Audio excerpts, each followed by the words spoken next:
అత్తింట్లోనే దోపిడీకి పాల్పడ్డ ఖతర్నాక్ కోడల్ స్టోరీ ఇది. బీరువాలో బంగారం డబ్బు దోచుకునే ప్లాన్ చేసింది. ఈ నేపథ్యంలోనే ఆ కోడలు దొరికిపోయింది. ఇక ఆ సందర్భంలో అడ్డొస్తే అత్తామామల్ని కూడా చంపాలని కత్తులతో ఎంట్రీ ఇచ్చింది. పోలీసుల పెట్రోలింగ్తో దొంగల గ్యాంగ్ దొరికింది. భద్రాద్రి కొత్తగూడెం జిల్లా పాల్వంచలో ఈ ఘటన చోటు చేసుకుంది. పాల్వంచ దమ్మపేటలో ఉంటున్న అబ్దుల్ రసూల్ ఫ్యామిలీ ఇంట్లోని ఒక గదిలోకి కోడలు ఇసరత్ను అత్త రానివ్వట్లేదు. ఆ గదిలోని బీరువా ఉంది. ఆ బీరువాలోనే నగదు బంగారం ఉందని, అందుకే రానివ్వడం లేదని కోడలు అనుకుంటోంది. వాటిని కొట్టేయాలని తన తండ్రితో కలిసి ప్లాన్ చేసింది.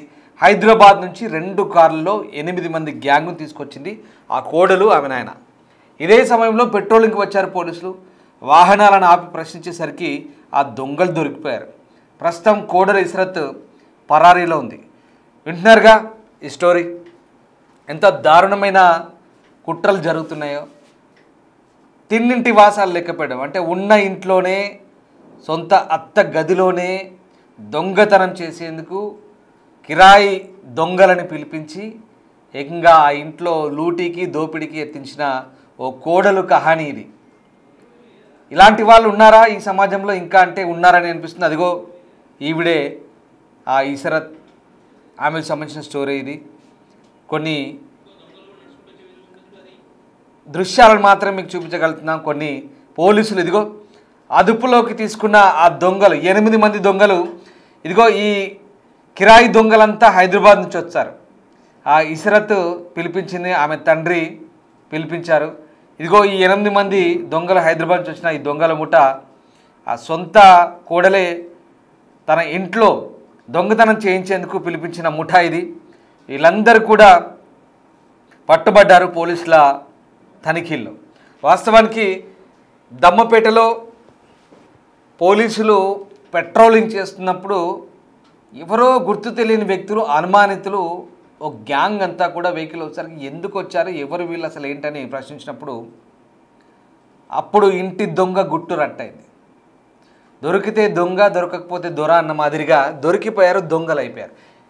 నేరుగా కోడలి హస్తం ఉంది. ఇక ఇంట్లో దొంగతనానికి ఎలాంటి అదుపు ఆటంకం ఉండదనుకున్నారు. వచ్చారు ప్రశాంతంగా. ఆ 8 మంది గ్యాంగ్ సెటిల్మెంటు కుదుర్చుకున్నారు, వచ్చారు. కానీ ప్లాన్ అంతా రివర్స్ అయిపోయింది. కోడలు, ఆమె తండ్రి కలిసి చేసిన ప్లాన్ ఇదంతా. ఆ అత్త ఆ గదిలోకి రానివ్వలేదు. ఆమె మామ రిటైర్ అయినప్పుడు లేక ఇంకేదో జరిగినప్పుడు వచ్చే డబ్బులు, ఇంకా నగలు అవన్నీ ఉంటాయి. జీవితాంతం వాళ్ళు సంపాదించిన డబ్బులన్నీ కూడా ఆ బీరువాలోనే ఉంటాయి బహుశా. అవన్నీ ఆ గదిలోకి కోడలు రానివ్వకపోయేసరికి ఇక్కడ ఏదో బాగా ముల్లె పెద్దగానే ఉంది, మూట పెద్దగానే ఉంది అనుకుంది. బహుశా ఆ ఇంట్లో దోపిడీ చేయాలనుకుంది. నేరుగా తండ్రితో మాట్లాడి కిరాయి దొంగలు పిలిపించింది. ఇగో చూడండి, ఈ కిరాయి దొంగలే వాళ్ళంతా కూడా. టైం బెడిసి కొట్టింది అంటారు కదా, అదిగో ఇక్కడే డామిట్ కథ అడ్డం తిరిగింది అంటాం కదా, ఇదే అది.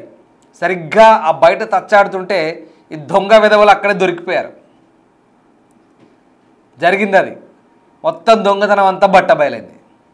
దొంగతనం ఇంకా చేయలేదు, కానీ చేసేందుకు వచ్చారు. ఆ అత్త టైం బాగుందేమో, బహుశా కోడలు స్కెచ్ అంతా రివర్స్ అయిపోయింది. అనుకున్నది ఒక్కటి అయ్యింది ఒక్కటి అన్నట్టుగా అయిపోయింది కథ. రైట్, ఒక్కసారి మా కొలీగ్ భాస్కర్తో మాట్లాడదాం. Very interesting. భాస్కర్, ఇట్లాంటి దొంగతనాలు కూడా ఉంటాయా అంటే ఉంటాయని మనకి ఇప్పుడు ప్రూవ్ అవుతుంది. జరుగుతున్నాయి కూడా, సమాజంలో జరుగుతున్నాయి. వాస్తవానికి ఇప్పుడు బయట రిఫ్లెక్ట్ అవుతున్నాయి. సో ఖమ్మం, కొత్తగూడెం, ఆ దమ్మపేటలో జరిగిన దొంగతనం కహానీ ఏంటి, అసలు ఏం జరిగింది, కథ ఏంటి?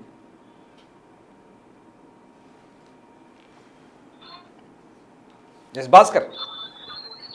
ఎస్ రామ్దాస్. భద్రాద్రి కొత్తగూడెం జిల్లా దమ్మపేటలో ఘరానా కోడల యొక్క విషయం బయటకు వెలుగులోకి రావడంతో కూడా అత్తింటి వారు నిశ్చేతులు అయిపోయిన ఘటన నెలకొందని చెప్పుకోవచ్చు. మొత్తానికైతే KTPS retired employee Abdul Rehman, ఆయన యొక్క ఉద్యోగం పదవి విరమణ తర్వాత వచ్చే బెనిఫిట్స్ తోటి ఆ కుటుంబాన్ని ప్రశాంతంగా పోషించుకుంటున్న నేపథ్యంలో తన కుమారుడు మహమ్మద్ ఈషాతో పాటు ఫరాసుల్తాన్ దంపతుల కుమారుడు అబ్దుల్ రసూల్ కు ఇస్రత్ తో గత కొన్ని సంవత్సరాల క్రితం వివాహం అయింది. వాళ్ళు సజావుగా కొనసాగుతున్నాయి. అయితే ఈ నేపథ్యంలో కొద్దిగా మామూలుగా రిటైర్మెంట్ అయిన తర్వాత బెనిఫిట్స్ కొన్ని రావడంతో పాటు కేటీపీఎస్ ఉద్యోగం రావడంతో కాస్త ఎక్కువ శాలరీ, మరోవైపు బెనిఫిట్స్ ఎక్కువ ఉన్న నేపథ్యంలోనూ ఒక్కసారిగా అత్త కోడల మధ్యన ఆధిపత్య పోరు, మరోవైపున అంత నగదు కోసం కొనసాగుతుంది గత కొన్ని సంవత్సరాల నుంచి. ఫలితంగా చూసుకుంటే మాత్రం మాత్రం ఒక ఆ ఇంట్లో వాళ్ళు నివాసం ఉంటున్న దమ్మపేటలో నివాసం ఉంటున్న ఆ ఇంట్లోకి ఒక గదిలోకి కోడల్ని ఏనాడు కూడా అత్త రానిపోవడంతో ఆగ్రహం వ్యక్తం చేసిన కోడలు ఆ గదిలో బీరోలో నగదుతో పాటు డబ్బులు కూడా ఉన్నాయండి, మరోవైపున బంగారం కూడా ఉంటుందని చెప్పి భావించి అంటే వచ్చిన డబ్బు మామకు వచ్చిన డబ్బులు బెనిఫిట్స్ మొత్తం కూడా బంగారు రూపంలో ఉండటంతో వాటిపై కన్నేసిన కోడలు ఇస్తారు. ఫలితంగా చూసుకుంటే హైదరాబాద్ నుంచి సుమారి చెల్లించే విధంగా కొంతమంది 8 మంది కిరాయి వ్యక్తులను నియమించుకొని వాళ్ళ ఫస్ట్ వ్యక్తిని నిర్వహించుకున్న తరుణంలోనూ అనుమానాస్పదంగా నమ్మపేటలో పెట్రోలింగ్ చేసిన పోలీసులు తారసు పట్టడం జరిగింది. ఫలితంగా వివరాలు ఒక్కసారిగా కూటీకి వచ్చిన తరుణంలో వన్ బై వన్ ఒకసారి బయట రావడంతో కూడా ఒక్కసారి పోలీసులు కూడా ఆశ్చర్యం గురైన ఘటన నెలకొంది. ఒకవేళ పోలీసులు దొరకకపోతే ఈ కోడల యొక్క ఎత్తులకు అత్త ఇంటి వారు మొత్తం కూడా బలైపోయే ప్రమాదం ఉంది. చివరికి ప్రాణాలు పోవచ్చు, లేదా చివరకు ఆర్థికంగా మొత్తం కూడా రోడ్డు మీద పడే పరిస్థితి నెలకొని ఉండేది. కానీ మొత్తానికైతే 8 మంది నేరగాళ్ళను మొత్తానికైతే మాత్రం పోలీసులు అదుపులో తీసుకోవడం జరిగింది. విచారణ చేస్తే కోడలు ప్రధాన ముద్దాయిగా తేలడంతో కూడా ఆ దమ్మపేట మండలంలో కూడా మొత్తం సంచలనం రేకెత్తించింది. ఇప్పుడు తస్మాత్ జాగ్రత్త కోడలారా అనే వేలో ఆ పట్టణం మొత్తం కూడా విస్తృతంగా వ్యాపించిందని చెప్పుకోవచ్చు. ఫలితంగా ఇప్పుడు కోడలు నవ్వే పొజిషన్ లేకపోవడంతో ఆ ప్రాంతంలో అత్తగారు చాలా జాగ్రత్త పడుతున్న నేపథ్యం అవుతుంది. అయితే అనేక సంవత్సరాల నుంచి కూడా తండ్రి కోడలు అంటే అత్త కోడల మధ్య మహమ్మద్ ఉస్మాన్ జనగామ ప్రాంతానికి చెందినటువంటి పచ్చనగూడెంతో కలిసి అంటే అతను ఉస్మాన్ తో కలిసి ఇదంతా జనగాం ప్రాంతానికి చెందినటువంటి ఉస్మాన్ ఇతను ఆ పచ్చనగూడెంలో ఉంటాడు. అతనితో కలిసి ఈ పథకం రచించింది ఆమె కోడలు. అయితే ఉస్మాన్ కు హైదరాబాద్ లో చెందిన 8 మంది వ్యక్తులను తీసుకొని 2 కార్లలో పాలవంచులో వచ్చారు. పాలవంచు వచ్చిన తర్వాత వారి వెంట ఒక కత్తితో పాటు ఇనుపరాట్లు తీసుకొని వచ్చారు. దొంగతనం చేసే సమయంలో ఎవరైనా ప్రతిఘటిస్తే చంపాలనేది వారి ప్రణాళిక. ఆ ప్రకారంలో భాగంగానే అర్ధరాత్రి ఇంటి పరిసరాల్లో రెక్కి నిర్వహిస్తున్నారు. ఈ క్రమంలో పెట్రోలింగ్ వాహనాలు వస్తున్న patrolling SI computer SI Suman వారి కారులో మొత్తానికి పెట్రోలింగ్ చేస్తున్న నేపథ్యంలోనూ ఆయన అనుమానాస్పదంగా వెహికల్ తిరుగుతున్న తరుణంలో ఆ వెహికల్ ఆపి వివరాలు ఇంట్రాగేట్ చేసుకుంటే మొత్తం అయితే ఈ అసలు కథ మొత్తం బయటకు వచ్చి మొత్తానికి అయితే ఈ 9 మందిపై 8 మంది నిందితులతో పాటు కారు వెహికల్ డ్రైవర్ తో పాటుగా ఈ ఇంటి యజమాని మొత్తం ఈ 9 మందిపై మొత్తానికి కేసు నమోదు చేసి రిమాండ్ తరలించిన నేపథ్యం అయితే ఉంది. అయితే ఈ యొక్క ఘటన మొత్తానికి డిఎస్పీ సతీష్ కుమార్ మొత్తాన్ని కూడా మీడియా సమావేశం ఏర్పాటు చేసి ఈ ఘటన సంబంధించిన కారణాలు మొత్తం వెల్లడి చేయడం కూడా జరిగింది. రామదాస్ మొత్తానికైతే ఇలాంటి ఘటన ఖతర్నాక్ కోడల విషయం మొత్తానికైతే ఈ ఘటనపై ఆ దమ్మపేట పాలవంచ పట్టణంలో మొత్తం ఒకసారి కలకలు రేగిందని చెప్పుకోవచ్చు. ఈ యొక్క అంటే సొంత ఇంటికే కన్న వేసే ఘటన కోడలకు రావడంతో కూడా ఈ డబ్బును ఏం చేసేది తన భర్త తన సహాయిగా ఉంటున్న తరంలో ఒక్కసారిగా లేనిపోని అత్యాశలకు పోయి అత్త అంటే ఉన్నటువంటి ఇంట్లో తన సొంత ఇల్లే తన అత్త మామ తదనంతరం ఆ మిగిలేదు కూడా తన కోడలకే. అలాంటి సమయంలో ఇలాంటి తొందరపాటు నిర్ణయాల వల్ల కొన్ని కుటుంబాలు జీవితాలు నాశనమైపోతున్నాయి. కుటుంబాలు రోడ్డు పరిస్థితి రావడంతో కూడా ఆందోళన ఎక్కువ చేసుకుంటున్నారు కుటుంబ సభ్యులని చెప్పుకోవచ్చు. Ramdas right, exactly Bhaskar, thank you very much, thanks for the update. So ఇది కోడలు వేసిన స్కెచ్, పెద్ద స్కెచే వేసింది. నిజంగా చాలా ఖతర్నాక్ ప్లాన్ వేసింది. ఖతర్నాక్ కోడలేమే, మామూలు కోడలు కాదు. ఈ స్టోరీ వింటుంటే మీకేమనిపిస్తే ఒక్కసారి కామెంట్ చేసే ప్రయత్నం చేయండి. అవసరమైతే ఆ దోపిడీ చేసేటప్పుడు అత్తమామలు అడ్డొస్తే వాళ్ళని కూడా లేపేద్దామని ప్లాన్ చేసిందంట. మామూలు మనిషి కాదు ఇవిడ. సొంతింటికే కన్నం వేసే ఒక ఘటికురాలు. దొరికారు కాబట్టి ఆ దొంగలంతా కూడా చూడండి ఎలా ఉన్నారో ముసుగులు కప్పుకొని. మరి గతంలో కూడా జరిగింది హైదరాబాద్ బోయిన్పల్లిలో 2019. అప్పుడు సిపి అంజన్ కుమార్ అన్నారు. ధీరజ్ అనే ఒక వడ్డీ వ్యాపారి, ఆయన భార్య సంథింగ్ సుమిత్ర అనుకుంటా అమ్మాయి భర్తకు దూరంగా ఉంటుంది. వాళ్ళ మీద కోపంతో ఆ భర్త ఇంట్లో 3 కిలోల బంగారం, 2 కిలోల వెండి, 18 లక్షల నగదు, ఆయన వడ్డీ వ్యాపారి. ఇలాగే స్కెచ్ చేసి కుటుంబ సభ్యులతో కలిసి దోసుకుపోయిన తర్వాత సీసీ కెమెరాలో దొరికింది. సో ఆ తరహాదే మళ్ళీ ఇలాంటిది అప్పుడు 2019లో జరిగింది హైదరాబాద్ బోయిన్పల్లిలో. ఇప్పుడు ఇలాగే. కానీ ఇక్కడ ఇంకా దొంగతనం జరగలేదు. ఆ బెనిఫిట్స్ ఏవైతే వచ్చాయో సింగరేణిలో చేసిన ఆ రసూల్ అనే ఫ్యామిలీ అత్తమామ ఆ ఇంట్లో ఏదో బీరువాలో గట్టిగా ముల్లె దాచిపెట్టింది. దాంట్లో ఏదో ఉందనుకుంది ఆ కోడలు. ఆ ముల్లెను కొల్లగొడదాం అనుకుంది, మూటను కొల్లగొడదాం అనుకుంది, కానీ కుదరలేదు. దొరికిపోయారు దొంగలంతా కూడా. అదిగో ఆ ముసుగులు కప్పుకొని వెళ్తున్నారు కదా. హైదరాబాద్ నుంచి ఊపుకుంటూ వచ్చారు 2 మంది. ఏదో చేద్దాం అనుకుని, ఎందుకంటే ఇంట్లో కోడలు సపోర్ట్ ఉంది కదని చెప్పేసి. కానీ ఆ దొంగ వెధవలు, ఇదిగో ఇలాంటి వాళ్ళని దొంగ వెధవలు అంటారు కదా, వీళ్ళే దొరికిపోయారు. మీరేమనుకుంటున్నారు ఒకసారి కామెంట్ చేయండి.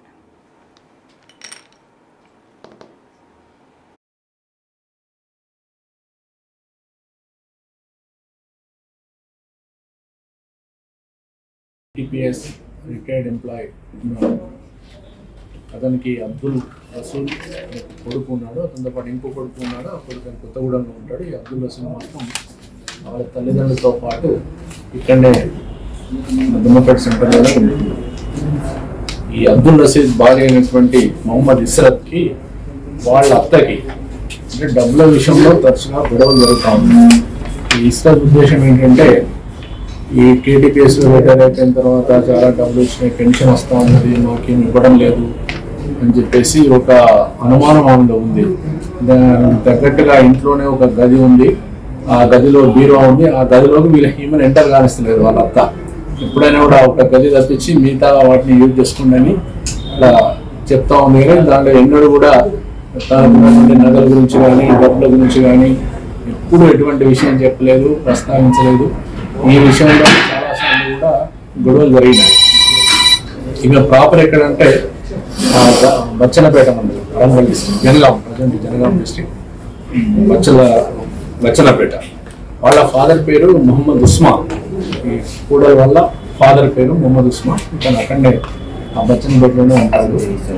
అయితే చాలా రోజు నుంచి గొడవలు జరుగుతున్నాయి కాబట్టి వాళ్ళ ఇంట్లో చాలా ధనం కానీ నగలు కానీ ఉంటుంది, వాటిని దొంగతనంగా వచ్చి తీసుకెళ్లాలని ఒక ఆలోచన ఇలా కలిగింది.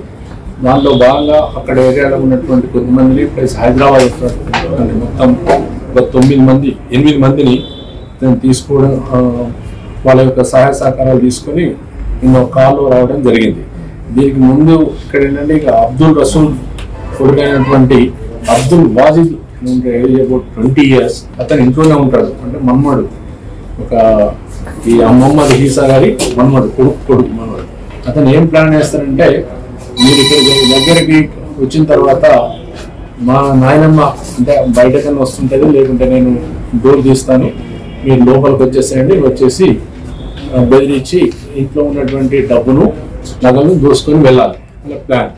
ఆ క్రమంలో కనుక ఎవరైనా ఎదురు తిరిగితే చంపడానికి కూడా రెడీ. అందుకోసమే ఆ రాడ్స్, నైఫ్ కూడా తీసుకొని వచ్చారు. అలా ఫేసెస్ కవర్ చేయడం కోసం మంకీ క్యాప్స్ కూడా తీసుకొని రావడం జరిగింది. రాత్రి సుమారు 1 గంట తర్వాత ఇక్కడ పాల్వంచ టౌన్ ఎస్ఐ గారు వాళ్ళ సిబ్బందితో పాటు మామూలుగా రొటీన్ పెట్రోలింగ్ చేస్తూ ఉన్నారు. వాళ్ళ ఇంటి దగ్గర సస్పిషన్తో 2 కార్లు వచ్చారు. వీళ్ళు మొత్తం ఆ 2 కార్లు ఆగి ఉండడము, కొన్ని సస్పిషన్ మూమెంట్స్ ని గ్రహించి సడన్ గా వాళ్ళని ఆపి కార్లు ఫస్ట్ ఏదో చెప్తా ఉన్నారు. వాళ్ళకు నమ్మకం కలగక కార్లు చూస్తే కార్లో ఈ నైఫ్స్ ప్లస్ మంకీ క్యాప్స్ ఉన్నాయి. వీటిని ఆధారంగా వాళ్ళు ఇంట్రాగేట్ చెప్తే ఈ క్రమం చెప్పినటువంటి విషయం యాక్చువల్గా వాళ్ళ మెయిన్ మొహమ్మద్ ఉస్మాన్ ఎవరైతే ఉన్నారో ఈ అమ్మాయి వాళ్ళ ఫాదర్ బచ్చన్నపేట అతను తీసుకురావడం జరిగింది దొంగతనం చేయడం కోసం అని చెప్పి. ఆ క్రమంలో వాళ్ళు కనుక ఇంట్లో ఉన్న వాళ్ళు కనుక వినక ఏమన్నా ప్రతిఘటిస్తే గాయపరచడానికైనా చంపడానికైనా రెడీగా సిద్ధమై వచ్చామని చెప్పింది. వాళ్ళ కన్ఫెషన్ స్టేట్మెంట్ అంతా రాశాము. వాళ్ళ ఉపయోగించినటువంటి ఈ నైఫ్స్, మంకీ క్యాప్స్, 2 కార్లు ఇవన్నీ కూడా సీజ్ చేయడం జరిగింది. వాళ్ళు ఇప్పుడు కోర్టులో ప్రొడ్యూస్ చేస్తాం. ఎన్ని ఫోన్లు దొరికినాయి సార్? సెల్ ఫోన్లు 8 సెల్ ఫోన్స్. గతంలో వీళ్ళ మీద క్రైమ్ చరిత్ర గతంలో ఏమన్నా ఇప్పుడు